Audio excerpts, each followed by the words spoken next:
having awareness, learning from it. Yeah. It's going to happen, right? Yeah. I'm trying right now to figure out how to teach this kid about perspective. It's difficult. He's 9 years old. Yeah, you know? He's too young to really grasp. Good luck there. He's starting to get there, though, bro. No, he has some points. He's starting to get to that age where he's starting to understand life a lot more, and I can tell just talking to him because I don't see him like all that often. Right. See him like every couple months, weeks, whatever, depending on like the time of year or whatever. Yeah. But every time I see him, he's definitely more cognizant, more aware of like the reality of life around him and stuff like that. Right. And, yeah. I'm pumped to see where Jackie goes in life, man. He's just he's still young and he's a wild little kid, man. He really is. He is a wild kid. He's definitely a little animal. But at the same time, like, which of us in our family weren't like? Yeah, I mean, there's definitely things that I did that were like, even though I was like a good, quiet, shy kid, I was a little butthole when no one was looking. You know, straight up. And that's one thing I'm trying to work on. Like, he has no integrity because why would he? He's a 9-year-old. As soon as I'm not looking, he tries to get into shit. Yeah, I always tell people all the time, like, I had strict parents growing up, and I was like, strict parents raise sneaky kids. Yeah, 100%. Like, I was real good for a while, but once I started like realizing getting into high school, I started fucking doing like a lot more fucking better shit, and they didn't really realize what was going on necessarily. And then I turned 18, and they didn't cut me off, but were like, hey, you can fight for your country, you can do what you want to. Right. So now we're here, and well, what happens when you keep an animal in a cage? You let it out, it's going to go crazy. It's going to go crazy. Fucking, hey, I have all this fucking bad shit that I can do. Now I'm allowed to do this bad shit with no repercussions. There are repercussions, and I understood them. But, like, when you don't necessarily have it, you learn to live a certain type of sheltered lifestyle. Like you said, put an animal in a cage, let it go. It's going to fucking go off. And I didn't, like, go off. I'm good at not getting caught, though. Again. That is key. Sneaky kid.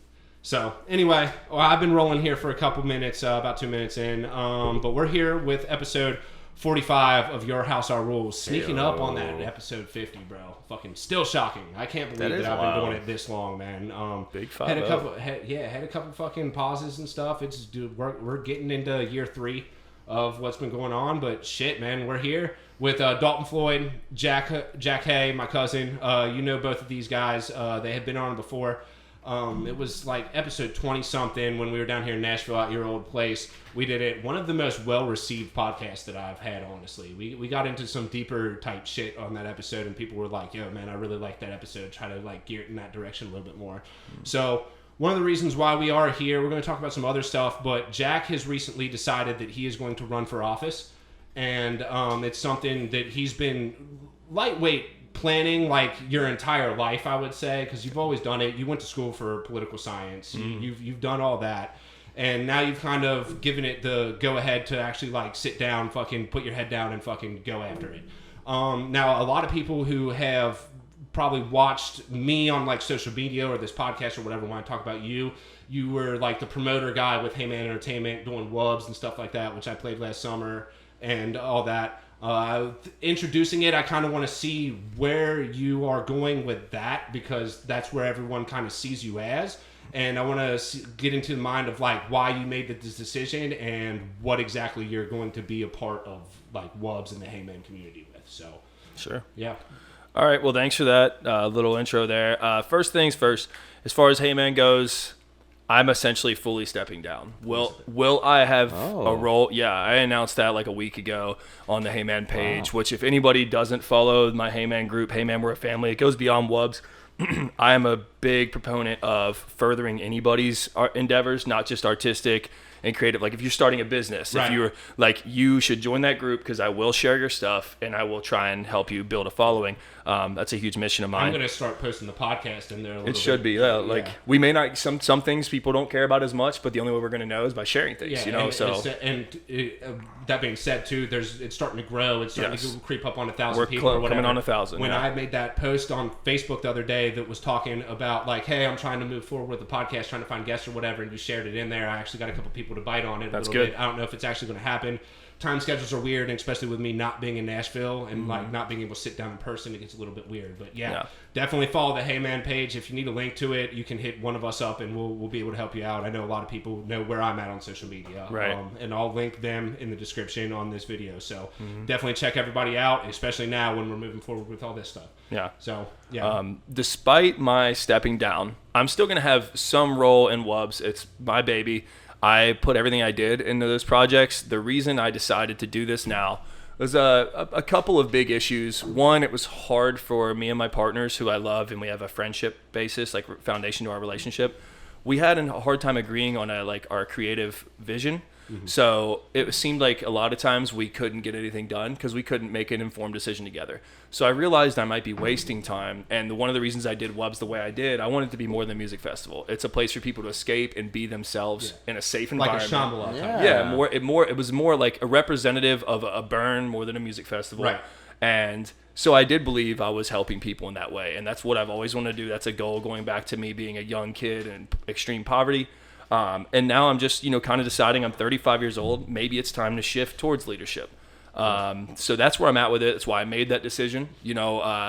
My biggest motivation, anybody who knows me and knows anything about my life, I have a 9-year-old son I've had full custody of since he was 2.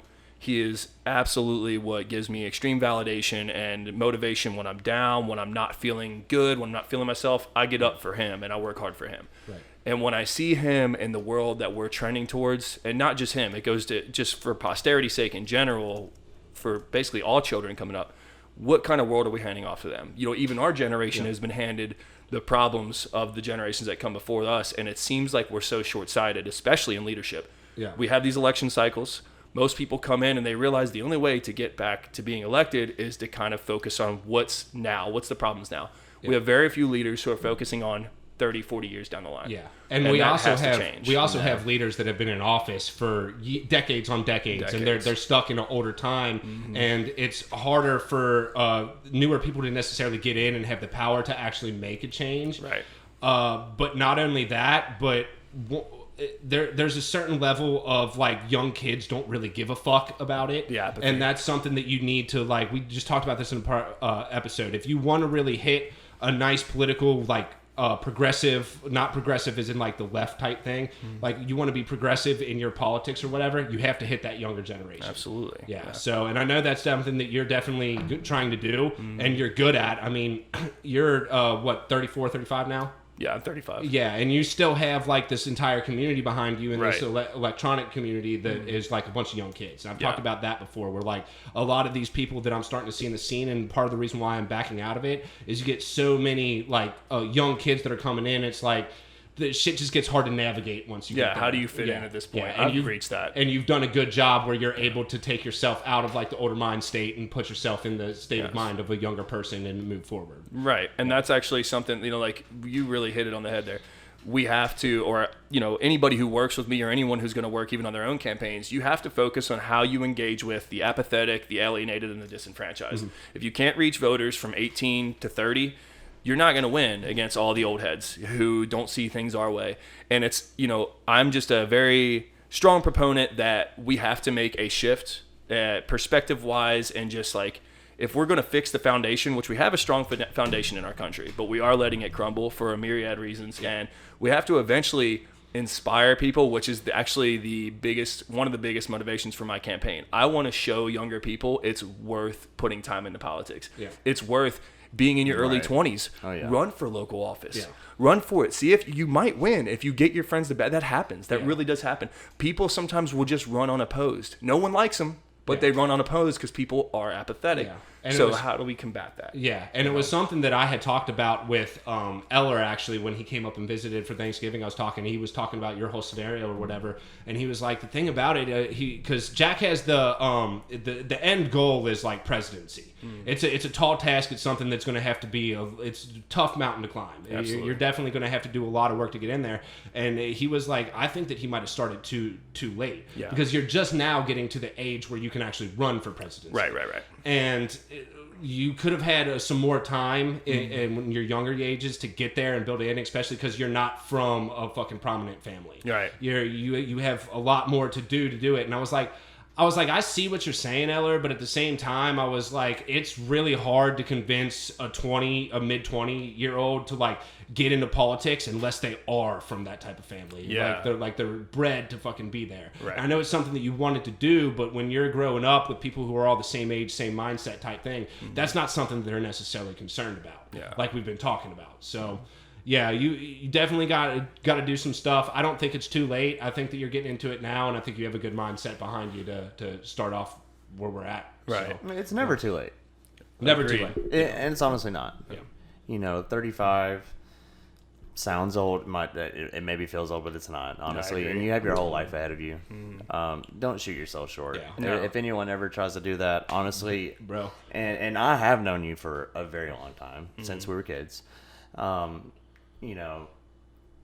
I think it's okay for you to step back from the EDM community and really just take a look and perspective. I mean, you've been so deep into like helping people for so long, and I know that you like to do that. I know you want to do that. This is a great opportunity for you to do that. For sure. Yeah. Definitely something that Jack has always been almost a downfall in like personal things that I'm not going to get into, but Jack is a very kind-hearted, helpful person, and something like politics is definitely something that I could see you doing well in, because you do kind of need that. I do see a little bit of a disadvantage though with that mindset, because you need to be able to play the game. You need to be able to play the political game. You need to be able to lobby and fucking get the financial backing in order to get yourself to a point where you can be in office. Yeah. Yeah. I agree with that. I think where I'm coming at it for my situation is absolutely not playing the game and wanting to hold myself to a higher standard as far as being honest and acting with integrity, which I 100% plan to do. All the people who are already backing me, I've had to talk with them. Like, if you ever see anything that seems out of character from me, you talk to me. Like, hey, why are you making this decision? Because one of my biggest worries, I consider myself mentally strong and mentally tough, but I guarantee a lot of people get into leadership with good intent, and the game changes them. The game changes. I don't want that to happen to me. I don't think it will. But you have to be aware of it. You can't go in with the hubris like, oh, I'm not good. Like, there's going to be people who come at me with very enticing offers. There's going to be people who come at me with death threats. That's guaranteed to happen with what I'm running on. 100%, like, people will want to kill me. People are going to threaten my family. They'll want to threaten my friends. That's going to be something that I'm aware of. Like, I know people in... Well, hopefully not. Well, I mean, I know people who... Yeah, I know people in progressive politics in the Southeast that I talk to who experienced it on a much smaller level. Right. So if I create waves, like, say, for example, the 2024 election is a little less than 2 years away. I think it's November 12th of 2024. So that's the presidential election. I'm under no delusions that I'm going to win the 2024 election, but my goal is to kick up enough dust, make enough waves, and start gaining a following to where people see like, oh, he is a viable option. He's not going to give up. He's going to speak for and represent the people. He's going to stand up for the Constitution. I'm going to stand up for women's rights and minorities because... Not even just that, but name repetition. Yeah, I've actually seen your name on a ballot. Fucking people are like, who's this? Yeah, exactly. So then you can start looking into your beliefs and stuff a little bit more. And you need to get on the social. You want to do TikTok, which is good. It's going to start there. Yeah, well, TikTok is like the social media right now. Right. It's just, it is. We're starting to see a decline in like the Facebooks and Twitter because we've gotten to a point where like we know it. It's developed to where it is and become a certain type of thing. And TikTok is like the new one that's coming in. It's a good attack plan to have. That's definitely something to do. And the good thing about TikTok is the algorithms that are built into it are so fucking fine point that like once you start posting stuff, it sees the type of people that are liking and watching it and the retention that you are getting from it, and it gears the videos that you are posting towards certain people like that that are with that. That it's one of the best in the entire everything social media. That is impressive. YouTube is pretty good. China, bro. Yeah. They did a real good one there. So yeah, I definitely agree with the attacking that. Also, you have a platform on Facebook, which is probably your biggest platform that you have. So I definitely would keep doing that and maybe attack YouTube a little bit. Yeah, for sure. We're starting to see, Bailey keeps talking to me about Rumble because Steve Will Do It is on that. It's like a new type of YouTube. Yeah. Her thing is it's geared a little bit more towards like the Republican side of things. But one thing that you said before we were doing this podcast actually was that you plan on actually running like Republican. For sure. So let's get into that a little bit. Like what are some of the viewpoints that you have, some of the like things that you hold dear to heart, some of the things that you'd run for and try to back? Right. Okay. A little bit to dig into that. The reason, because people would label me, if you knew me and my activity, most people are gonna label me a Democrat. More liberal. I don't believe in our bipartisan structure being so. It's just dumb. It doesn't make sense. Most other countries have multiple parties. They are, like Sweden, I think, has 7 different parties that have legitimate stances at winning. These things need to happen. We need to open it up more, because it's not so black and white. There's so much gray in between the left and the right. So I am more moderate down the middle, but I definitely skew more progressive, more liberal. I don't consider myself a Democrat. I don't vote strictly because people label me a Democrat. I look at what people are running on, what kind of person they are, and that's how I choose who I'm going to vote for. And I have voted now for over 10 years. I'm proud of that, even though, sure, I have my questions about how much my vote counts. But it's our only legitimate means to change anything outside of violent protest. I'm so tired of hearing that. It's dumb, man. It's ignorant to complain about the way the world is and not use our one means for the democracy. That's my first thing I asked. Well, did you vote? Did you vote? If not, let's not talk. Sorry. So, Jack, that was probably going to be my first question. Right. And I was going to let you finish. But let's just jump right into that. All right. These people, 18, 20, 25, all the way up to 30, the guys that you want to reach out to. You want to reach these people. You've done a really good job with that. How do you get them to vote? I think it starts with, for one, my reach in the underground music community is so helpful to what I want to do. People already believe in me. Most of the people who are already volunteering to help me on my campaign are younger 20s people who are like, wow, I've been looking up to you for a long time. It's nice to see you seizing these opportunities. So if people, it's just the same way you sell tickets to an event. You have groups of people who are like, I'm going. Now their friends want to go. Same thing, essentially. You have these people who are like, hey, this is someone who's like us, who represents us. Word of mouth. Yeah, and word of mouth, essentially, and through social media, which is directly reaching the younger generation. So if I'm able to do the things that I already do, I'm a pretty consistent poster on social media. If I do 30 to 60 second clips of me speaking about one issue, then another issue, nice and clear and concise, not muddying it with a bunch of other stuff. Here's how I feel about abortion. Here's how I feel about the mental illness in our country. Here's what I feel about internal affairs. Here's what I feel about domestic affairs. Here's what I feel like, and just do that. And then people can digest it a lot easier, sharing it, favorable to the algorithm. And then before you know it, you might have some people who are like, wow, he is speaking to something that resonates with me. I'm also going to operate under, I'm going to do my best and have people help me with socials. I want to be able to respond to people who have questions directly. Here's how I feel about it. Yeah. And I'm also not going to grandstand and pretend that I know everything. I'm open to the fact that I'm propagandized like any other American citizen or anybody in the world. I'm open to the fact that I do not have it all figured out. I am a scientific skeptic at heart. I don't believe anything without seeing objectifiable, peer-reviewed, empirical evidence. Yeah. But when I see those things, I don't allow cognitive dissonance to keep me from changing my mind. And once again, I am for transparency and integrity and honesty, and that's exactly how I'm going to run. Okay.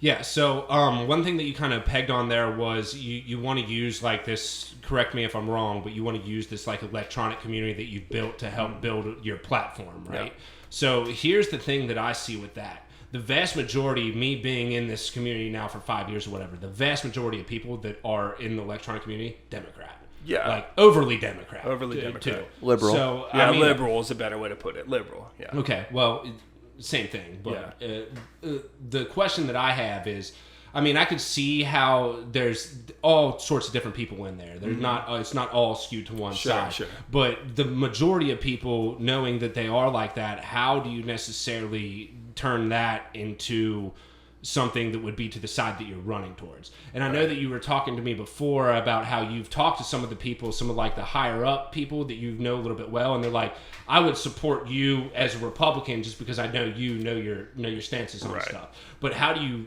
reach the lower people who you don't necessarily know, the younger people who aren't necessarily sure what that is? Because sometimes you say some shit politically and they're just like, oh no, fuck that.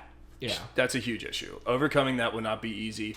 What I hope is that my messages will be clear enough and just if it's coming across their screens, if they'll listen for 30 seconds, they're going to understand what I'm standing on. Yeah. Me running as a Republican is here, and this isn't also set in stone. The reason I'm skewing towards that is because I have zero chance of winning the Democratic nomination. Yeah. They're going to have someone that they want to run because once again, I skew more liberal, but the Democratic Party is going to put up whoever they can control. The Republicans, on the other hand, are looking for someone to believe in. Someone who's going to stand up for constitutional rights, who's going to stand up for free speech, who's going to stand up, and I don't think we should take guns away, but touching on that, we have to address the fact that kids are getting killed. I don't know what the answer is. But mental illness that's probably the root. Like, if we don't address the mental illness in our society, which stems from a lot of reasons, the fact that we have poor public education, it's not funded well. We have police officers who aren't trained properly, and we have our older generations, whether or not they want to admit it, created the counterculture. And if anyone's not familiar with that term, it is essentially a very generalized way. Do what? Google it. Yeah, right. It's essentially a very generalized way to say the impoverished and mostly minority neighborhoods who are forced into gang activity and drug dealing because they have no other means to take care of their families. So is that what you're speaking about, or are you speaking about like school shootings and stuff? School shootings is part of it, but like they're two vastly different things. Yeah. But what I'm addressing here is essentially mental illness being the root cause of these symptoms, right? Okay. So this is anybody who reads Thoreau or anybody who's into philosophy, which is something I study excessively. Thoreau says people waste time hacking at the branches of a problem instead of focusing on the root. Yeah. And the entire point of that is think about how much money and time we spend on, for example, school shootings.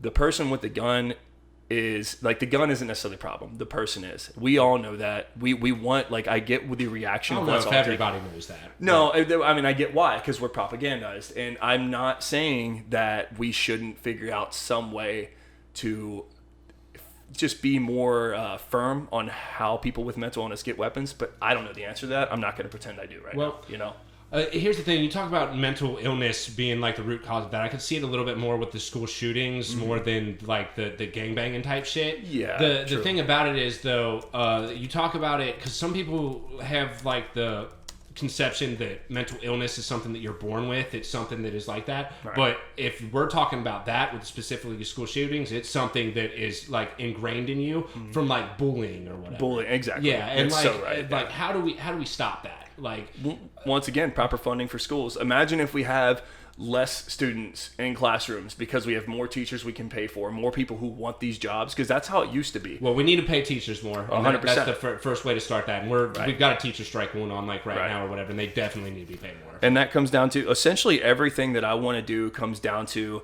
fixing where our tax money goes to. Yep. We need to stop putting trillions of dollars into our military budget every year, pull some back to focus on infrastructure, to focus on our education system, to focus on proper police training, to focus on cleaning up our streets and getting the homeless the help that they deserve so they could be, there are states that focus on their homeless issue and have a very functional way to get their homeless jobs, and they want to, like, people who want to get clean but have no way to. They're literally outcast in society, so they're going to get worse and worse. And that, like, once again, we're ignoring these problems while we're so focused on other parts of the world. I'm not saying that it's logical or realistic for us to pull away from everything we do in the world. It's not. No. It's not. It would harm a lot more people than do good, as far as I understand, which I'm not going to act like I know everything. But we spend so much time focusing on liberating these people and spreading democracy here, and here's Christianity for you.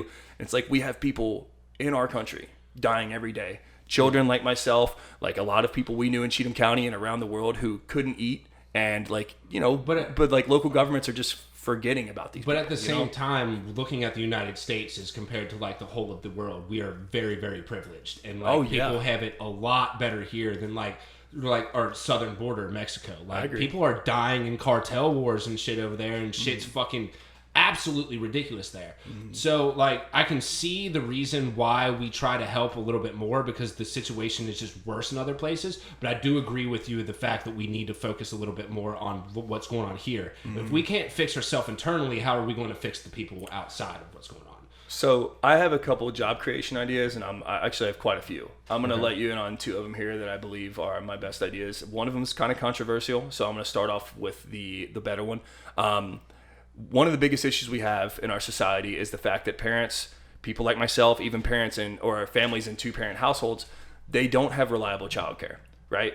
So not only is that a huge stressor on them financially, but the kids aren't taken care of in a way that is healthy for them, So what if every single neighborhood in the entire United States had a government-paid job, matriarch and a patriarch, so one man, one female, government paid, and your entire job is for when the kids get home to school, you organize the kids in the neighborhood. Parents can opt out if they don't want you, but every kid can go to essentially one house in the neighborhood where it's a vetted position. That's their entire full-time job, and that guy organizes them, that guy or girl. What do you guys want to do? Play football? You want to learn how to fly kites, anything, you know? And like the reason that idea comes from me is because that's what I do in my neighborhood. All of the kids in the neighborhood call me Uncle Jack. They come here to throw football with me. A lot of them don't have parents. That is a very important part because I see kids who I can't help outside of the little things I do. I can't feed these kids. I can't discipline them. No. And that also would increase our camaraderie, like knowing your neighbors, knowing their names, trusting each other a little bit more. Yeah. Which is a huge issue. Our community, in general, is eroding because we don't trust our neighbors anymore, and that's because we are all propagandized and led to believe. And I'm all for that. I'm bigger for like the whole small government helping the people around you, much less than the fucking greater whole. I am with that. I think that's a beautiful idea, and I don't see why we wouldn't do something like that. Right. But it just gets down to the fact where it's like you have to get the financial backing and the status in order to put yourself in a position where you can make these things happen. Right. Now, if we want to do it elsewhere, then the community itself would have to, like, someone would have to step up, elect it, and do it that way. Mm-hmm. It could happen like that, but the problem is I think that we're becoming so socially distant because of this social media era. Mm-hmm. Everyone's so connected with what they're doing on their fucking phones and shit like that they're not necessarily worried about the people living right next door to them. Yeah. So that's definitely something that you have to tackle going forward with things because like the social media is a huge thing and it's something you need to attack in order to get votes. Mm-hmm. But at the same time, like we're still figuring this shit out. So I don't know how you would go ahead and attack that. Well, think about this, and this might not be something you think about because you're not a parent. A lot of parents get their kids on social media early because it's a babysitter. Yeah. That's why they have screens. Oh, sorry. That's why they have screens. Mm-hmm. So if we address these issues where they need that less kids are going to grow up. Like Jack has a tablet, but Jack is damn sure not going to be on Instagram at 9 years old. Yeah. Yeah. It's not healthy. But parents do allow this because it's a distraction. And I can't imagine how tough it is. Cause like, I do not consider that I have it tough. Yeah. Like my son is happy and healthy. I'm grateful as fuck. Yeah. Some parents though have 4 or 5 kids, single parents, mother, the one 3 houses down. I know her. She works all day. Her kids come home from school. Shout out. Yeah, straight up. And she works her ass off. Her kids come home from school and there's no one there. They spend so much time in my backyard and I try to hang out with them as much as I can and look over them. But she has no option. If she stops working, they're in poverty even more. Can't feed her kids. Yeah. So there's so many things like that. And you can't expect her to, like, I bet she wishes she could do more. Yeah. But what are your options? She could have less kids. Yeah, well, sure. And I'm a big proponent of that. I think that we do need to have some sort of like not necessarily population control, but there's too many people who are putting themselves and their families and their communities in a bad spot because they have too many kids and cannot support those kids. Well, it ties into if we were to get free healthcare, then girls at a younger age can get on any type of contraceptive or men. Like, I mean, honestly, vasectomies are reversible. Yeah. I'm getting a vasectomy at the start of the new year just so I'm walking more than I'm talking because I talk about it. I'm going to do it just because I believe that people should. I'm glad that you said something about that too because you have your stances on like, you know, pro-choice, pro-life or whatever. Right. I'm a little bit more pro-life. I've talked about it before. Sure. But one thing that I do definitely agree with is the fact that vasectomies are reversible. Yeah. So like if as a man, as someone who is being like an upstanding citizen and someone who's fucking knowledgeable about shit, I'd rather get a fucking vasectomy than fucking have her get her tubes tied because that causes all kinds of problems. Also, fucking, you know, birth control and shit like that. Mm-hmm. That fucking chemical causes a chemical imbalance and stuff like that. And then you have the whole abortion thing, which can come down to like an ethical and moral thing. So, like at the end of the day, the easiest thing that we can do to help prevent that is have dudes get vasectomies. And what if when you turned 18 years old, it's like, hey, would you like to enter the military? Also, what about maybe thinking about getting a vasectomy? Yeah. If you're going to be sexually active through your 20s, you know, just an option. Hey, look, here's an educational point or like a video, maybe not a video because people laugh like those, but like just like literally like you go through a class like you do driver's ed and like, hey, make sure you're aware of the position you put yourself and other women in. You could get a vasectomy. It's reversible. It's highly painless. I talked to my surgeon about it. So are you suggesting women, they have a sweet 16, men, when we turn 18, we just get clipped? Well, I mean, it's an option. It's that's certainly not that's not a fair trade. I would never. What do you mean? In what way? Yeah. I'm completely joking. Oh, first okay, and foremost, yeah. but what if that Every guy's a eunuch at 18. Have your babies before that. That's it. We're cutting your dick off at 18. Not just getting a Oh, vasectomy. But I also do want to stress, I would never, ever, like, if I were to get into power, it's not like you're doing this. It's an option. Right. I believe in freedom. Absolutely. I believe in freedom of your choices. I believe everyone should have the option to make informed choices, but that also comes back to public education because most people are educated publicly, and we're failing them. Yeah. We're failing them. I mean, the fact that I'm grateful that I got to go to college and that, because like coming out of high school, it was decent, but it's eroding, especially, and that ties into a bunch of different things. We have so many more kids who primarily speak Spanish. So now you have these classrooms that are full 20, 25 kids.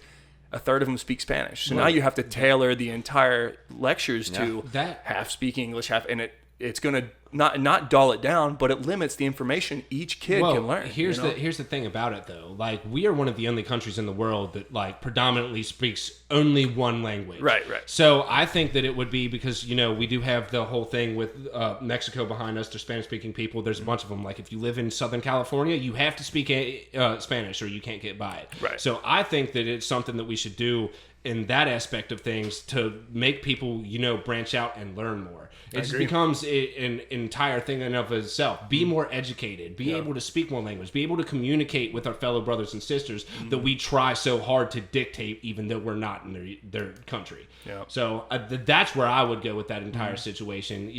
I brought this up a couple times on the podcast before. We've got like China, which invented TikTok, and we've got us over here. You watch a TikTok over here, it's a bunch of these teenagers dancing or singing a song or lip singing some shit. You go over to China and you look at the same TikToks that are really popularized. It's science lectures and stuff like that. Right. So that's something that we would need to do in order to like educate ourselves a little bit more, because I do strongly believe that us as like a country, our political leaders, they try to dumb shit down as much as possible. They try to keep people stupid so they can stay in power. I do believe that. Yeah, I mean, it's definitely a possibility. This kind of brings me, some of what you said, into something else that's like a little bit more controversial for job creation. Do I believe that we should just have complete open borders? No. But we need to stop acting like immigrants are the biggest problem. If we're talking about escaping from being under the like, not the rule, but under the control of being Chinese consumers, because they create so much what we have. Same thing in a lot of different areas. If we actually focused on job creation, getting factories back up and running, like the CHIPS Act, focusing on a lot more green energy, let some immigrants come in and work these factory jobs that Americans don't want to. Give them legitimate jobs. Huh? They don't want to work. That's why I was agreeing with you. Immigrants. Oh, yeah. Well, that's what I'm saying. But if we get immigrants who want a better life, bam, you give them a good way to make good money, a legitimate way.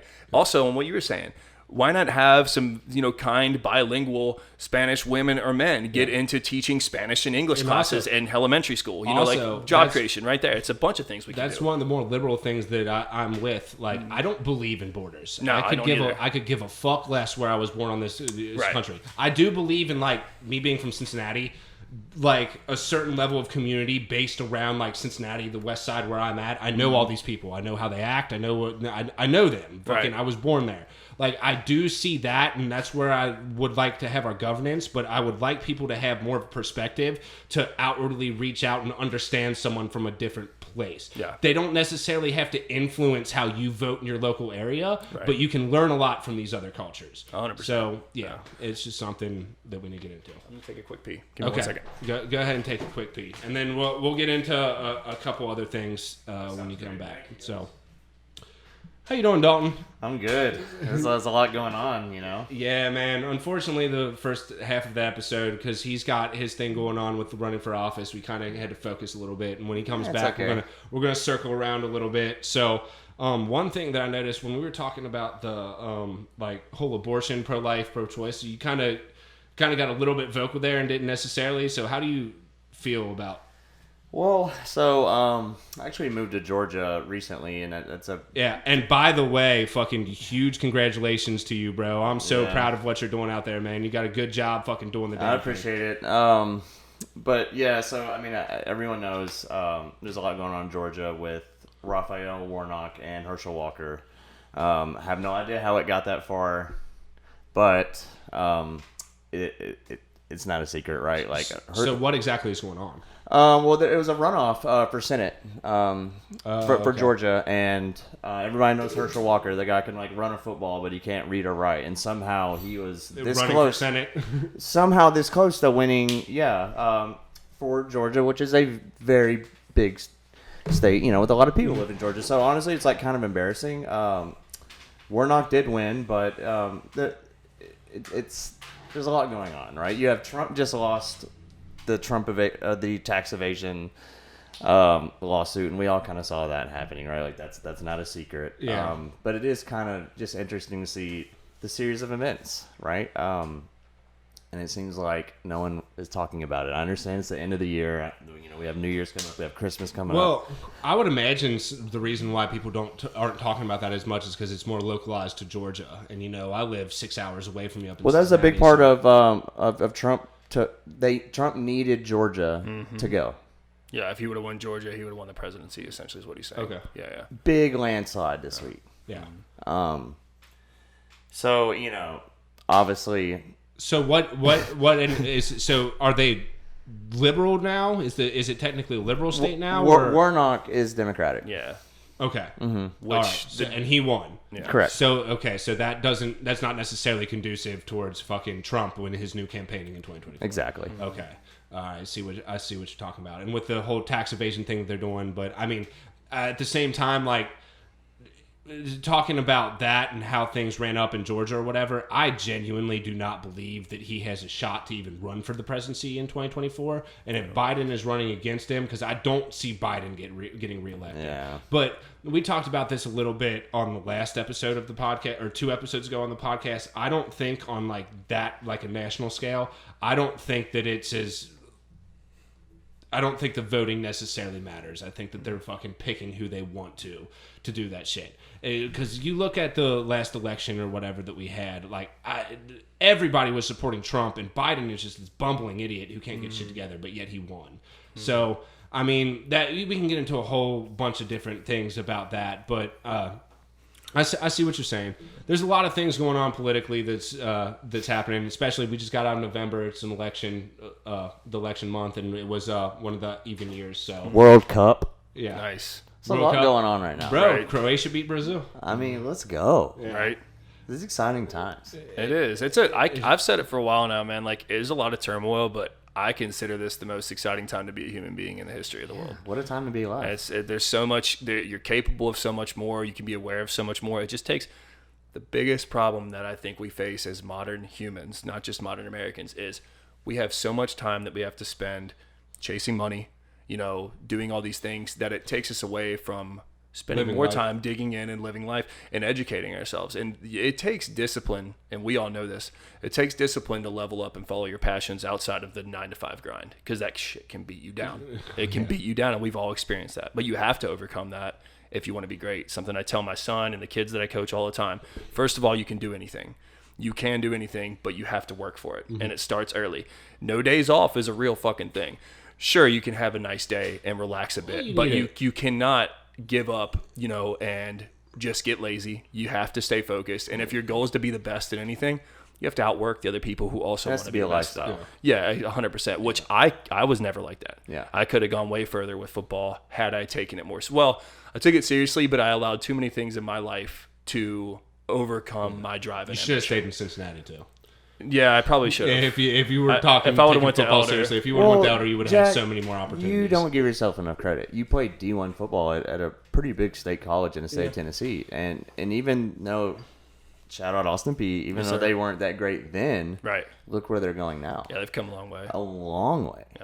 Are they And about ready to jump to Division One? That's the word. I don't know if it's going to happen. It might take a few years, but it'll be interesting. Seeing well, that happen. and to piggyback on what you were just saying, you can do anything you put your mind to it. And how many times do we have a friend that lives next door, but we'll never see him? Yet we have driven from all around the country to meet here right now to make this happen. Mm-hmm. If you want to do something, you're going to make it happen. Yeah.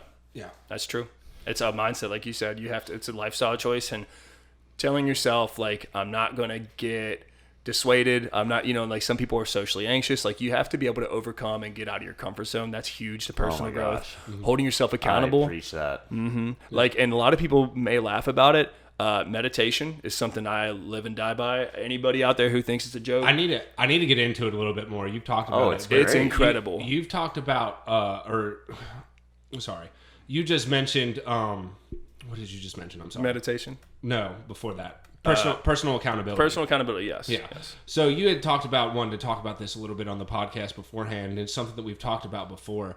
Now, personal accountability is something that like everybody definitely should be able to do it, and if you're not, you're kind of doing something wrong. But that's kind of where I'm getting to with me personally. Sometimes it's hard. Like I do hold myself personally accountable for the things that I do. Right. I really am hard on myself, but sometimes it doesn't necessarily register with me that I need to hold myself accountable for something. So I need the perspective of someone else. Right. And that's something that I think that is important with that whole thing. You should not only hold yourself accountable, but you should also surround yourself with people that are willing to hold you accountable. Yes, absolutely. And I do surround myself with people who hold me accountable for the things that I do. Yeah. So, yeah, we kind of get into a little bit. Accountability is just it's a crazy intricate thing. Sure. And at the end of the day, I just think that sometimes we're not able to do it as much as we're able to. Having other perspectives and things is good.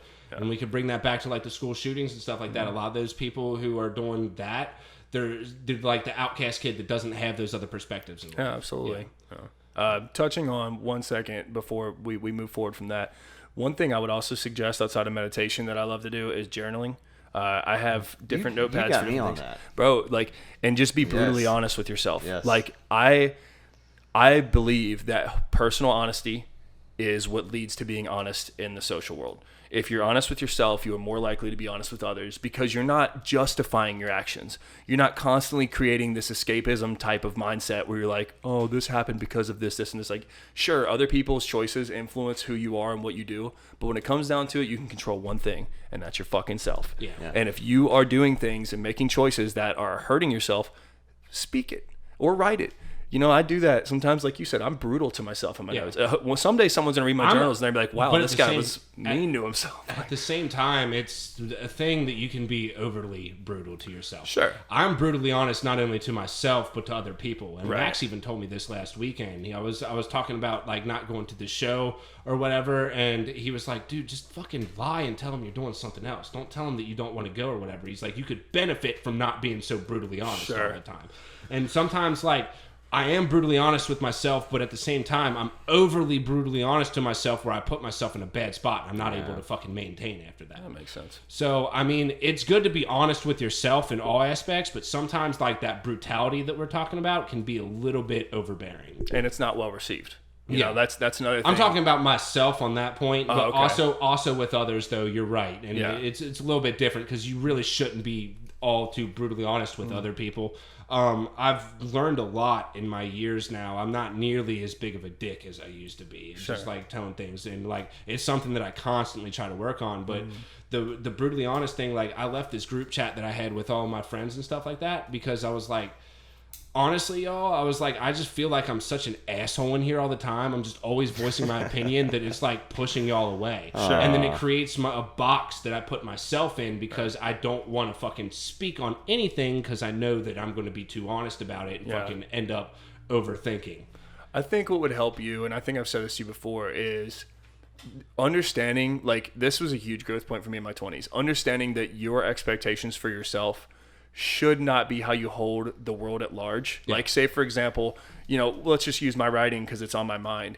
I know I'm not writing lyrics on par with Eminem or Kendrick Lamar, none of that. I'm writing lyrics that resonate with Jack Hay, and some people like them. When you listen to my stuff, I think you're like, well, this is not good because your bar is so high. And that's a good thing. But you need to, like, I guess when you account, like, for anybody who's coming for you, like, to you for advice, like, remember that they may not have the same goals. Like, I don't ever want to be a rapper. I enjoy poetry, now, so it's a different perspective. I will say this, and it's something that I've learned over the years, like I was saying. I've learned that certain people need to be talked to a certain way. For sure. Someone like you, someone like Bailey, someone like Sam, someone like you, I can be a little bit more brutally honest with them because I know that they're coming to me for my honest opinion. Yeah, absolutely. And it's something that I have high standards, and I don't necessarily think that that's something that is a bad thing. Not at all. In those aspects, like if it's some random person that's coming to me, I might say some shit that's going to cause them not to do that anymore. Right. But when it's someone who, like Bailey is a good example, she's a member of Your House, Our Rules, co-host of this podcast or whatever. I want this to be as good as possible. So I expect her to be as good as possible in the same way. Sure. So I can definitely do things differently to have a little bit more of a cushion with the things that I say. But I do think the people like you and Bailey understand where I'm coming from to a point where I can openly talk about it. If I could have 10 Keiths around me at all times, I would not fuck up. It's just like straight up. And honestly, that's why I keep Keith around, is because like he's going to let me know. And I have a lot of really fucking good friends out there.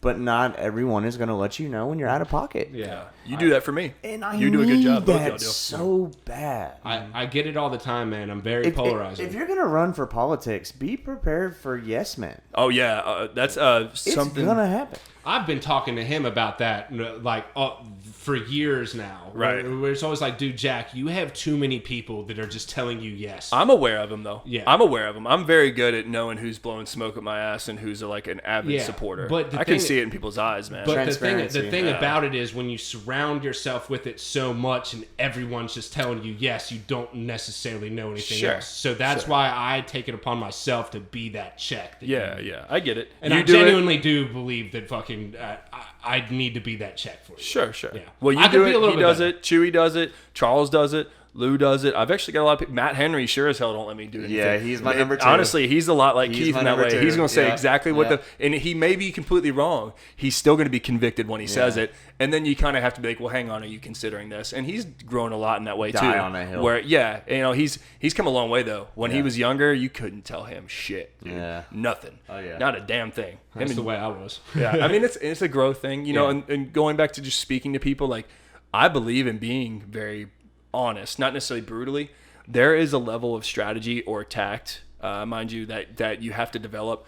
When I was in my 20s, I was very outspoken politically in a lot of ways, but I did it in such a grandstanding fashion. No one wanted to hear me because people don't learn. But Jeff does this. He's terrible. Jeff's smart and informed, but he comes at people calling him idiots all the time. He looks like a fucking psychotic moron when he's fucking talking about but shit. when he goes on his rants, he's very smart. Like he knows what he's talking about. He knows what he's talking about. Like the thing about Jeff is like he'll come at you like fucking Epstein was this fucking Zionist Jew. Yeah, right. He's an extortionist from fucking Israel and blah blah blah. It's like, Jeff. Right. I know that you have seen a lot of shit and fucking you know a lot more about this than most people, but when you come at people in this way, they're like, whoa, this dude's this dude's a psychopath. Yeah. Literally, I mean, that you have to understand if you're going to teach anyone anything, you have to come at them with respect, understanding that they may be ignorant of something that you know. And then if you're going to argue with them about a position that is controversial, you better come with fucking evidence. Yeah. You better come with actual evidence that can be read and then not debunked. Because if you were just shouting at someone a very controversial opinion, they're like, okay, psychopath. Literally, like you said, that's gonna happen. Yeah, you have to be very careful. I tell Bailey all the time because, like, don't get me wrong too, because I'm a lot like Jeff in that way. Sure. I'll just fucking say whatever the fuck I want to. I will stand on that hill and fucking back it up. But I tell Bailey all the time when it's like podcast topics and stuff like that. I was like, where's the proof? Where we need cited fucking sources in order to be able to like talk about this. And, like, you can't be 100% right all the time, but you can definitely do your due diligence to make sure that you're talking about something that isn't completely off the cuff. Yeah. So, yeah, that's something that I try to do here as much as possible. And luckily, I can't really think of any topics that I've had on this podcast that like were really like so off cuff that it's like it comes out later that I was completely wrong about it and I just look like a complete jackass. So well, and if that does happen, the best thing you can do is be like, hey, I was ill-informed. I was a little bit too, what's the word? Like too, ready to go on it. And I didn't pull myself back. And because like one thing to do, especially like, so recently I went through this series of documentaries that are, you have to kind of like search on the web to find them. I did this deep dive on Black Lives Matter, which obviously, let's just get that, like, Black Lives fucking matter. Yeah. But the movement in itself, there's a lot of shit that was going on with it that is very, it was just not, it was spun an opposite way to push an agenda. Other things, like, you're not going to get into COVID, but a lot of shit that was hidden about COVID, and it goes to profit Big Pharma and other things. These things have actual evidence behind them. We silence them through propaganda and through the media doing their virtue signaling and all this shit. That's something that I also want to stand against. Like, I believe anybody in a position of power who is knowingly lying and knowingly manipulating the public, I think that should be a federal fucking, I think it should be a felony. Yeah. I think it should be an absolute felony once proven the other way. Yeah. Why not? Because that's what slander and libel is. Like, you are lying, you are affecting people's lives. That should be a felony. I don't care how rich you are. You can't pay your way out of it. You serve prison time. Learn your lesson, because once we start holding people accountable for that shit, believe it'll change. Yeah. But that never happens if more young people don't speak up. More people need to be willing to fucking hold these people accountable. Yeah. And you can't it just doesn't happen. It doesn't happen. You got to think about the 24-hour media cycle, right?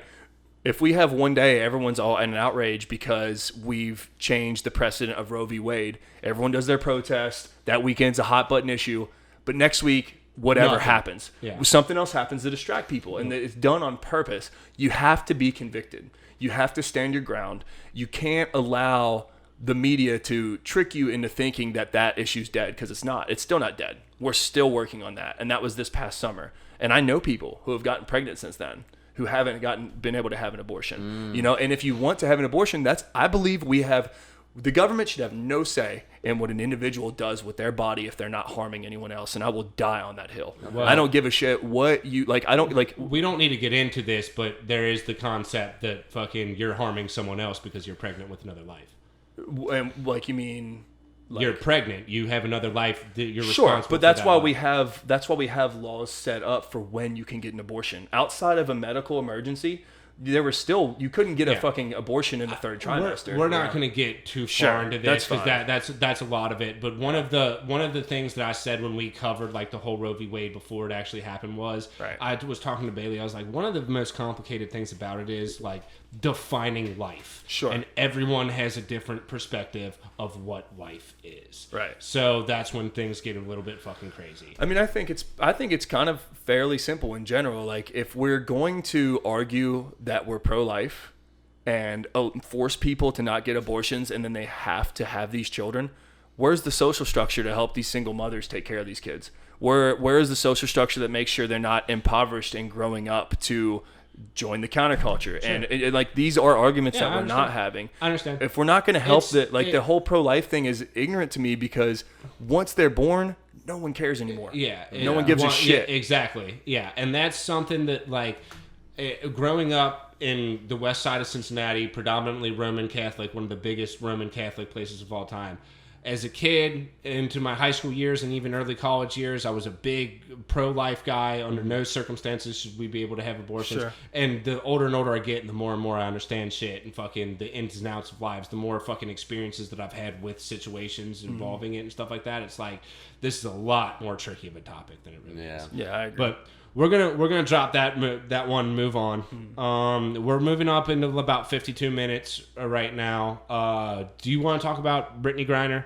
The situation? Yeah. So pop it off, man. Introduce the topic. All right. Well, I mean, it's no shocker, and it's funny. If anyone knows me, I'm a big sports guy. Any sport, honestly, you can just shoot any sport at me. I think it's interesting. It's a fun way to get your mind off of things, right? Yeah. So everybody knows the Brittney Griner case, right? And I honestly, when I first read it, well, let's not speak in absolutes, because not everybody knows about the Brittney Griner case. Well, okay, but let me finish. So when I first read the tabloid, I read WNBA player in prison, and this is, so if anyone doesn't know, Russia is in a war with Ukraine, and right when it happened, she was playing basketball overseas in Russia. Just wrong place at the wrong time. And when I try to put things in perspective, she is like the LeBron James. Well, she got caught with the reason why she got caught with weed, and that's why she got put was a weed cartridge. Yeah. Sorry, getting a little ahead of myself, but like just the significance is like she's literally like one of the very best players in WNBA, and you know whatever you want to say about women's sports, she is a badass. Yeah. I mean, she was a monster at Baylor, bro. No, literally, like, when I tell people, I mean, she dunks. She's a woman that dunks. Yeah. I can't dunk. Doesn't mean much, but very, very great, awesome basketball player. And, again, if anyone knows me, I'm not the most political person in the world. And somehow, it's obvious because of the war, this has turned into some sort of, like, war trade. And that is why it ended up getting blown up as much as what was it, like 21 years or something? Like, absurd for a weed cartridge. I don't know. They were trying to make an example. They're trying to create leverage. Exactly. It's been several months now. 2 days ago, she was traded for another human. Victor Bout. Yeah, and just doing a little research. Everyone knows him as the Merchant of Death, but Mans has a really good mustache. Mans does have really he's good mustache. literally known for killing people. Yeah. So we traded a very well-known basketball player for a man who goes by the name of Merchant of Death. Yeah, and if you don't know who it is, I think it's called Lord of War was the movie with Nicolas Cage. Movie. Yeah, I've never personally seen it. At least I don't think I Bro, I got it on DVD. But he was this Ukrainian-born, which they at the time was the USSR, and he was an arms dealer for Russia and the USSR. Mm-hmm. And we just traded a 6'8" female basketball player for a literal arms dealer from one of the top arms dealers in the entire world when it comes to Ukraine, like dealing all that stuff. So, how do y'all feel about the situation? A little context first. Like, let's say, for example, we nabbed the head guy of a Mexican cartel. Yeah. There's someone ready to take his place. Of course. When this guy was gone, there were probably, just like in the movie, they talk about how he was sort of like, he looked up to one arms dealer and he gave him no respect. And then later in the movie, he's a bigger arms. Like, there's always someone try to seize his lanes. Yeah. So it's not like we stopped arms from being trafficked. No. But at the same time, do I think it's a fair trade on like what potential damage you could have? No. But from a purely, once again, empathetic humanitarian standpoint, I'm just happy that a woman gets to get back to her family, because for a fucking weed cartridge, we should be locking up anyone. Let me ask you this. Well, it's not weed. I know. It's Russia. I know. I get it. Let me ask you this, though. Mm-hmm. Did she or did she not smoke a blunt as soon as she got home? Oh, 100%. I'm saying. 100%. 100%, I'm dude. Saying. 100%. And like, honestly, like, go ahead. Sorry. That is what it is. I mean, it's not the best look. Sure. It's not, especially when there has been so much fucking controversy around this topic. Right. I don't think that the first thing you need to do when you get traded for a fucking literal arms dealer from Russia, who has been one of our biggest opponents on a world scale for decades, I don't think it's the best thing to do, come out back and smoke a fucking blunt. Sure. And like, I'm going to be real honest with y'all. I could give a fuck less about Brittney Griner. I could give a fuck less about her fucking family. Mm-hmm. The point of the matter is, we've been at war, air quotes, because the Cold War, with this country for decades, and you're gonna fuck around with their laws and their fucking in another country that you know is hostile and get put in jail. Yeah. That's your fucking problem. It is dumb. I could give a fuck less. Yeah. I think that she should be rotting in fucking prison right now in Russia. And I do not think that we should fucking be... It's not a fucking hot take. It's a hot take, bro. No. It's a hot take. Fuck that shit, bro. Like, there's no... We just traded a fucking arms dealer from Ukraine from one of our biggest opponents in the entire world scale for a fucking women's basketball player. But once again, this has been the greatest women's basketball trade of all time. Hang on, but one more time for context. He did not strictly operate to the benefit of Russia. He sold guns everywhere, including to the United States. He didn't, but we used Brittney Griner, or they used Brittney Griner as leverage to get him back. Do you know who the greatest gun runner... So he must be important. Do you know who the greatest gun runner in the entire world is? The United States. The fucking United States. Yosemite Sam. United States funds and supplies weapons and shit to every regime in the entire world. We do it to supplant regimes that we don't. Let's get one of them back from Russia that they probably have. Well, that's my point, though. This is literally a perfect example of spinning something in the media to make it look worse than it is. He's not going to suddenly start. Just the Russian army isn't going to suddenly be amazing in 10 years because Victor bows out. That's my point. He isn't doing anything that hundreds, maybe even thousands of other people aren't doing, including our military. This comes back to the whole fucking personal accountability. Sure. If I'm in Russia and I'm breaking the law in Russia, knowing damn well that this is the fucking ops over there, and I have to be over there for whatever fucking reason, if I get busted and get put in jail, I'm gonna fucking do that goddamn time. Well, it's gonna fucking suck, but I know that I put myself in that fucking situation. Here's how I feel about that. I agree with you, but I also believe that she probably, even if it's ignorant, she probably had a level of like belief that she was going to experience some type of political amnesty. Because of her position, she's going to be protected. Yeah, and she didn't expect the entire Ukrainian-Russian war to pop exactly. And also on top of that, had this not have happened at this exact time, it probably wouldn't have been like this. If she would have gotten arrested in any other country, they wouldn't hold her to their laws, especially something as simple. They would have been like, okay, let's extradite her back to the United States, let them deal with her. Like, this is absolutely a political position they tried to use for leverage. Sure. It's 100% what it is. But it's a political leverage that they're using and being successful in. Yeah, we lost this trade deal. This has been the worst trade deal of all time. You're so dumb, dude. You're so dumb. Like, come on, man. Fucking, it's comical to me. Yeah. It really is. And I do believe that. Like, if you're going to fuck around, like, I've done plenty of shit that is fucking illegal. Yeah, but you know the consequences. But I understand the consequences of what's going to happen, Yeah, and I think that people need to be fucking held responsible for the things that they fucking do. And I will admit, I don't know a lot about her life. She probably does not have a whole lot of experience with maybe being held accountable in that degree. I have no idea where she comes from, if she came from a wealthy family, and I have no idea, so I'm speaking from ignorance. But she may not know what that's like. This could have been her first lesson. And once again, I'm going to circle back to just the fact that she has a young daughter. And once again, you know me, I'm way overly empathetic, and it can be a downfall. I just cannot justify her spending 21 years away from her daughter who will suffer because of a vape pen. And I can't either. And you know what? I've said this entire time that she's been in there, because it's been controversy the entire time that she's been in the prison. We should do everything that we can to try and get Brittney Griner back. Right. But there's certain fucking world aspects and how things are perceived that we don't need to fucking do in order to get her back.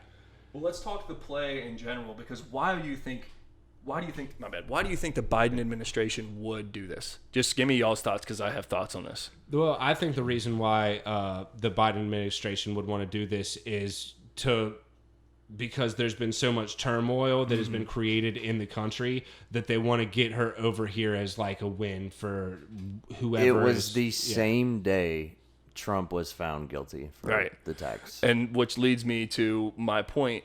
If you're talking about winning over your constituency, the Democrats already appeal to minorities and women. Yeah. You're releasing a gay woman minority. That plays really well. Yeah. Wait, what? You didn't know that? I was going to say she's married to a woman. Definitely fucking do that. But like, once again, that could be... No, you're fine. That could be and might be logically why they chose to do this, because it is and once again, they're going to act in a way that benefits the Democratic Party because they want to further their power. And honestly, when it comes to our political spectrum, you can't really blame them, because they don't want to lose to Republicans that they have. So, like, is it right? Absolutely not. I think it's a joke. I think our bipartisan system, we have talked about this. It's a joke. It's all a joke. It's a fucking shit show. And once again, hold them all accountable. So what about the student loan forgiveness program? I'm a huge proponent I just tried to do it earlier this week, and it got shut down. Well, it's not technically shut down. It could come back, but it's probably another publicity I should have got on it quick another enough. grab. Sure. Look at the timing. Yeah, 100%. That's why they do it. They did it for midterms. Yeah. They did it for midterms, and that's just the way our election cycles work. They're gonna do these things that can up his what's the fucking thing. His likability, I can't remember the term, like his like percentage of how many people approve, his approval rating. That's what I'm thinking of. There's always going to be these things. Do I think that? I mean, here's the thing: with the way we are sitting as an economy, as like where we're at socioeconomically, we have to do something to pull some of the weight and the pressure off of the lower and middle class, whatever's left of the middle class, because we are dissolving it. We are furthering the wealth gap, and people just are losing hope. Straight up, we got to do something. And there's no better way to fix an economy, in my opinion, than to give people more fucking money to spend, freedom to spend things, and support local businesses. And then that creates this feedback loop of, oh, wow, maybe I could start my own business. People will support that. There's all these things we could do, and we ignore them once again because we're focusing on the wrong motherfucking things. Yeah. We're focusing on getting Brittney Griner out of fucking Russian prisons. We're focusing on trillions of dollars into our military-industrial complex to build fucking who knows what. And I'm not saying it's not good that we have the best weapons on the planet, but none of that's... Definitely. I agree with you on like limiting the amount because we spend so much more than every other country behind us combined. But one thing that people don't necessarily understand is the reason why we have the status that we do on a world scale is because of our military power. Yeah, we got our economy is not the best fucking economy. Right. We owe everything to China. We're fucking trillions of dollars in debt. The only reason that they don't fucking come over and take what their own is because we've got fucking like... There's this thing with like the fucking USS naval ships or whatever, these giant fucking battle destroyer ships. We've got like 20 of them, and like every other country in the world doesn't even have that combined and stuff. For sure. It's just the fact that fucking when it comes down to it, and we're not invincible. No. Russia, fucking China and stuff like that, they all have military powers that could compete with us, but it's just the fucking... This dude's a little bit bigger, so I don't know if I can necessarily take it. Yeah, that's 100% true. But here's an issue that most people don't put any thought in. What does all the military power in the world do if we're hit by a fucking asteroid?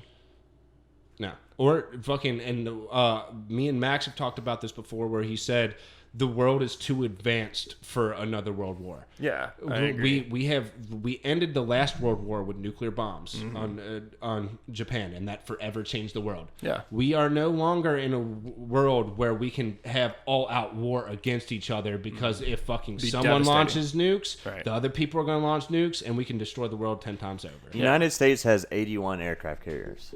81. There's 220 in the planet out of every country in the world. To give you some perspective. Yeah, that's what I was talking about. Yeah. But to circle back on why I brought up the asteroid is because that's a very real issue. We've gotten to the point now with our what am I thinking of? Like our space organizations where they track these things, and it's very small percentages that we actually catch in time because we can only track so much of the sky. Yeah. Imagine if we just democratically, like we should, spoke to other leaders around the world, all agreed to put a little bit more into our funding for space science and enhancing our satellites so we can see more of the sky, and created I can't remember what I called it here. Let's see. I don't want to have too much dead air. I can't remember where I wrote it, but essentially like just a unified, like we put up the satellites. Yeah. Well, not even Space Force, like where we can track that's the more of the sky type thing. But. Yeah. And then like literally, like if people think of Armageddon when they think about this, we don't need to nuke Iraq. We just need to know it's coming far enough away, launch up a satellite, attach to the side, and a little bit fucking boost, and it pushes it off track. They actually don't know how well that's going to work. And they've already tested it. That's what I'm getting into. Okay. It wasn't necessarily that in the gravitational pull. They actually had this project that they were launching a satellite up into space for something that wasn't going to hit the Earth or whatever. Right. But they sent the satellite up, and they were essentially going to ram it into the side of an asteroid and see if they can make the trajectory go off, see how well it would work. And I remember seeing once it actually happened, I think it happened this past June or whatever, someone posted like, we're spending all this money to see that a satellite to go observe an asteroid. We're going and it just wrecks into the side of it. I was like, no, what you're not understanding is that this has been something that we've been fucking researching for decades. They actively, like, we can talk about war, nuclear war, what it is, but like, we don't understand that a rock could just come hurling at us and fucking just completely level us. We've had 4 apocalyptic events that have happened, and 4 known events that have happened. 4 known events, which is important. And on Earth, since its inception, since it's been Earth.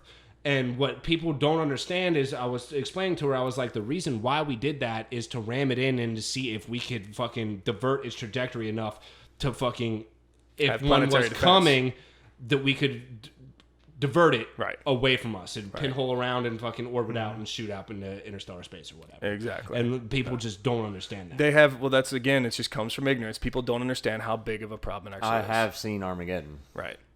Which is one of the most realistic apocalyptic movies that I think is If it's an Armageddon, it can happen. Yeah, I mean, well, like, you could do, like, anybody who is willing and wants to spend a little bit of time researching it. I mean, I can connect you with podcasts that talk about the Younger Dryas impact theory and what happened 12 to 15,000 years ago. That's why we lost all the megafauna in the North American landscape, because the current accepted theory is that not even a very big meteor hit the Laurentide ice sheet near the end of the last ice age. It wasn't just one meteor. It broke apart. Yeah. It broke apart, and there were a lot of smaller impacts. But they've literally found mammoths, woolly mammoths, like fossilized, like stuck. They found where they were standing upright with food still in their mouths. Oh my! Femurs. Their femurs are bigger than my torso and snapped in half because of the impact. Not only did it fucking fry a lot of like ice and it became just like running water, but the impact itself broke their femurs, standing in place. They died instantly. Just from the explosion from the impact. Then you have because I know you're going to go off on a fucking huge tangent on this one. I'm just going to cut this one off. Graham Hancock and Randall Carlson. Yeah, let them talk. Look them up and look into that, because there's a lot that goes into this. Yes. This is a huge tangent. We've talked about it before on the podcast, but like if you really want to know the like introspective things of that, definitely check out those two people. They've been on JRE multiple times, talked about, been on other podcasts, have their own like forums that you can look them up. Definitely do that. We've been running for a little bit now. I want to move it into our last section, as I always do, which is what we've been sipping on, which is basically any media that you've been consuming. It could be music, video, whatever it is. Dalton, we'll start out with you. What you been sipping on, bro? Okay. Well, I wasn't ready for that. So, like I said, just touching on, just living in Atlanta by myself, I've kind of touching back into things. Recently single, past few months, spending every day by myself. Yeah. Really just actually, it's so cliche, but just focus on myself. So with that, I'm listening to a ton of new music, heavy back in the gym, heavy back 8 hours sleep. And I know on surface level that's not answering your question, but what type of music you've been listening to? Well, I'm saying, like, for me, with me doing that, I'm really able to soak in things. Wow. So on top of that, I guess the new Tyler Childers album is pretty good. Not gonna lie, it's not as good as the last one, but I've been touching on that. Also getting ready for New Year's, getting ready to go to Decadence, which is in Denver. If anyone's gonna go to that, it's gonna be a 2-day event. Base Capital, baby. Yeah. So of course, like the Flume album is really good. Saw Flume on Bonnaroo. Yeah. I need to catch a Flume set. So good, dude. I was in a really bad toxic relationship, missed it halfway through. So I'm really happy to revisit that, trying to make that happen. And that's about it. Honestly, I've really been stuck in like a loop of like the same music. So I'm trying to be aware of that and go in and like deleting a bunch of stuff. So if anyone's friends with me, please send me stuff. Oh yeah, always. Anyone on the podcast, most people here fucking. It's always one of those things. There's a Ravenscoon. It's a Bob Marley quote, but there's a Ravenscoon mixtape. It's an Electric Hawk mixtape that he does that I showed you, where it starts out with that 100 with kimono dogs or whatever. And fucking the next lyric that he does is, one thing about music, when it hits you feel no pain. When it hits. It was on Bass Nectar mixtape first, though. Let's give credence to that. Yeah. Okay, but I think the quote is actually fucking Bob Marley. Yeah. And it's one of the truest things that I've ever heard. Like, there is no drug that is like music. There's nothing like when you're just in the car and fucking it's just hitting you the right way and like you feel light and fucking ready to go, man. So music can, like you said, you've been going through a lot recently, personally, and like music gets you through it. So check out the Tyler Childers. And check out the Flume album. Send in anything else that you got, man, and fucking have fun at Decadence, because I saw that lineup. It looks pretty dope. And fucking Denver is like base capital, man, when it comes to electronic. So all the DJs live there now. It's weird. Yeah, they're all from there. Yeah, Jansen. Nice. Yeah. So what you been sipping on, Jack? Oh man, a lot. I'm really deep into my podcasts and my my documentaries. I do a lot of time just trying to focus more on learning. I've gotten way back into reading. Currently about to finish 2 books right now. And as far as music goes, people, a lot of just because of my music connections, a lot of kids send me, I just call them kids. A lot of people younger than me send me their music, which is honestly a super big blessing. I love hearing people's creations. So I'm not going to quote who exactly. I've got so many younger people that I follow that are really talented. But yeah, documentaries, podcast, staying focused on my goals. I'm trying to think of the one I just listened to. It was a JRE with someone. I can't remember what it was, but it was really cool, really interesting. Really, honestly, you could spend a lot of time listening to JREs. I also love Lex Friedman. We just listened to the Neil deGrasse Tyson one on the way down. Nice.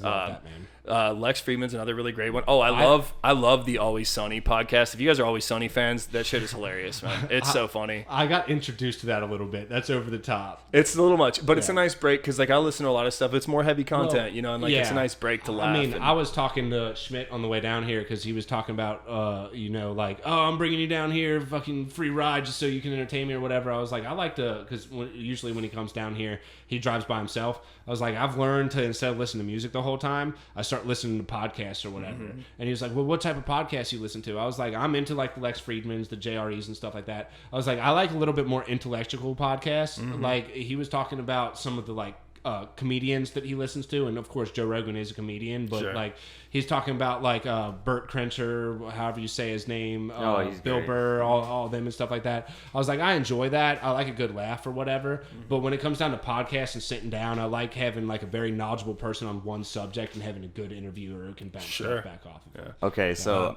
you I wasn't ready. I'm not gonna lie, you threw it on me, but after thinking for a couple moments, I'm so excited to tell you what the hell I've been sipping on. Where I was getting ready to go with this, I just froze up. But it's dark at 5 o'clock. The days are short. Let's watch some TV, right? And they kind of fucked us. So they dropped, if you guys remember, huge Star Wars guy. They dropped Andor. I kind of told you it. They dropped Andor, House of Dragon, and the Lord of the Rings series all at once. I don't know if you guys are aware of that. I watched House of the Dragon. I fuck with all 3 of those. So heavy. Yeah. I wasn't ready. It was like, if I'm not going to take it seriously, I'm not going to watch it. Yeah. Not and half-ass now it. I'm able to do that. Yeah. If you like Star Wars, even if you don't, watch Andor. Yeah, that's the one I haven't watched. It's really fucking good. Yeah. And I hate to tell people this. It's like, it doesn't get good at the first 6 episodes. Right. Watch Andor. Yeah. Second, House of Dragon. Awesome. I would love to have somebody talk. House of Dragons was fucking crazy. Guys, it's good. It's really good. It's really good. Yeah. It's really good, and I'm not gonna lie. I kind of need to talk to somebody about it. So please, if someone could reach out to me, I'll talk to you right after. Yeah, this we'll is talk over, about bro. it. Yeah, bro, because they're the thing is, I'm such a big Game of Thrones fan, and the one have you finished it? Game of Thrones? No, the House of Dragon. Yes, bro. Get real. Well, so I have not. I'm almost done. Nice. I'm at episode 10, pretty close. Mm-hmm. And you haven't finished it? No. Oh. So don't tell me everything. But the bad word. and the Lord of the Rings, I'm jumping on next. Haven't started that. So heard great things. So here's the thing. I'm a huge Lord of the Rings nerd. Same. And Game of Thrones was one of those things that when it comes to the whole fantasy aspect of things, I prefer Game of Thrones just because it is such this political drama. They're always compared to each other. Well, that's the thing about it. I hate the comparisons. Yeah. I enjoyed Lord of the Rings a little bit more because of the nostalgia, but they're 2 completely different things. Right. Lord of the Rings is a hardcore fantasy, nerdy fucking fantasy where fucking there's orcs, there's fucking magic, all this fucking shit. Talking trees. House of Dragons is a political drama with fantasy aspects. Yeah, right. So the comparisons aren't quite there, but just the nostalgia part of it and the over the top action that you see with Lord of the Rings, the Dark Elf. So yeah, bro. Dude. If you guys notice, I've been doing a lot of hiking. Yeah. It's because I'm watching that shit. Yeah. And I'm just fucking running through the woods. Nice. Pillaging nature, shit. Pillage and plunder, baby. So what are you? What are you sipping on? Okay, so I haven't had. I don't have much time to consume. I try to limit myself with consuming media as much as possible. Like I said, I got into the new Neil deGrasse Tyson podcast on the way down here. He's the goat. I love Neil, one of my favorite people of all time. The podcast wasn't one of his better ones. I feel like him and Joe were kind of not on the same page throughout it. But one thing that I actually did start recently was the new Bleach season. And if you know anything about anime, Bleach is one of the what they consider the big 4, big 3 if you consider Dragon Ball Z in there. And it had this huge hiatus where the manga was continuing, but the anime actually stopped because of like, I can't remember exactly when it is, but they restarted it with the newest arc or whatever. And bro, this shit comes in fucking swinging. There's a lot of aspects about Bleach that I don't like. Where can I watch that? What platform? I got you a site. Cool. I'll get you a site. There's a lot of things about Bleach that I don't like, and the fact that like the main character is kind of just like this fucking god tier person who just kind of solves everything. But like the new season, the animation is fucking phenomenal, and it has this like 90s Quentin Tarantino fucking theme and soundtrack to it, bro. That's fucking just like it's a slap. Please put me It's on. a slap. It's only like 6 episodes in, but yeah, that's kind of what I've been sipping on. Cool. Other than that, I've been on my music grind. No As Christmas always. tunes? I love Christmas tunes, bro. I do. The Christmas remixes? It's hard to get into them anymore because we got streaming services and like I just want to listen to my own music. But I've been finding a bunch of tracks. If you have Apple Music or you have SoundCloud, I create playlists, which is anything that I download onto my actual track. It's called Slap City. I do one each year. Go check that out if you want to listen to some of the music that I have. I can't really put myself to one specific person because we live in an era now where it's just like you listen more by the song than the person. Yeah. So that's what I've been sipping on. This has been episode 45 of Your House, Our Rules. Peace! Hang on before you end it. Anybody who has any questions for me, I'm followable on Facebook at Jack Hay Jr., Instagram, Jack the Lion, and Snapchat at Jack Hay. I will answer any questions anyone has, anyone who wants to help out. And with this movement, I would appreciate it. And for sure, jump on that. I'm going to link everything down here in the description, too, so you can see that. And the second time over, Thanks, episode guys. Thank 45 of Your House, Our Rules. Let's go. Peace! That was a good one, guys. I like that. That'd be so bad.